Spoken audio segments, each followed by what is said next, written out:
focusing on CBD. Do you know what that is? The compound that's popping up in everything from food to beauty products. CBD, which comes from plants in the cannabis family, has been marketed as a solution for anxiety, pain, and epilepsy too, with Walgreens and CVS expanding into hemp-derived CBD products. The FDA is taking a closer look at the unregulated market. Outgoing FDA Commissioner Dr. Scott Gottlieb told lawmakers the other day he is uneasy about the drugstore chain's decisions. CVS says it follows FDA guidance. The agency will hold a public hearing next month. Our Dr. Tara Narula is here to sort it out. I don't know. What are you here to do? She is here to sort it all out for us. Yes. Start with me, because I always thought, number one, I need a new tongue, but that's another story.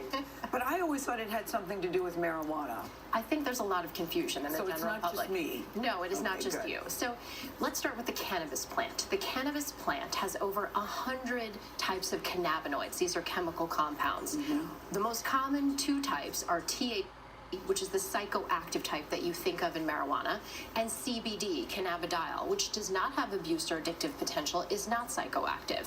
We know that the body, we learned this in the 1990s, has our own endogenous cannabinoid system. We produce our own, and there are receptors spread throughout our brain, multiple organs in our immune cells. So it makes sense that these products may have some effect on the different parts of the body as they claim. Although at this point, the market is really way beyond where the science is. So even though it comes from the cannabis family, it cannot get you high? No, not CBD. Yeah. But that's really interesting, because every once in a while when these things pop up, St. John's wort and ginkgo biloba and this and that and the other thing, and so this feels like that, but what you're saying is no, there's actually, with these receptors and our own ability to produce it, there is something that's connected. Innate, yes. Yeah. I mean, we learned about this just in the 1990s. So Yeah, but is there scientific evidence that it's an effective treatment for pain or anxiety? very good question. Well, the best evidence. Thank you, doctor. The best evidence comes from studies on epilepsy. So in 2018, the FDA did approve a drug, Epidiolex, for use in two rare syndromes of sort of refractory seizure disorders in children.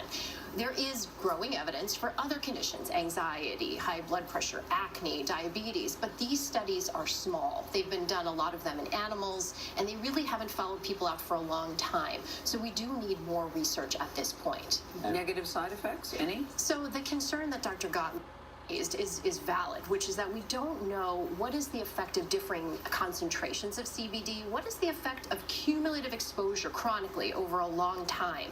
In addition, we know that a lot of CBD products that are out there now are mislabeled. There was a study in 2017 that showed 70% of CBD products on the market are wrongly labeled. They either have other things in them, they don't have the amount of CBD they say they have in it, either less or more. There's concerns about pregnant women, youth exposure, also medication interactions. So, for example, people who take Coumadin, that blood thinner, if they take CBD, the Coumadin levels may be increased, or interaction with supplements. So, lots of questions. But generally speaking, people are taking it to relieve anxiety. All kinds of things, from skin conditions to anxiety. It's very prevalent. It's everywhere. Okay. Yes. Dr. Narula, thank you very much.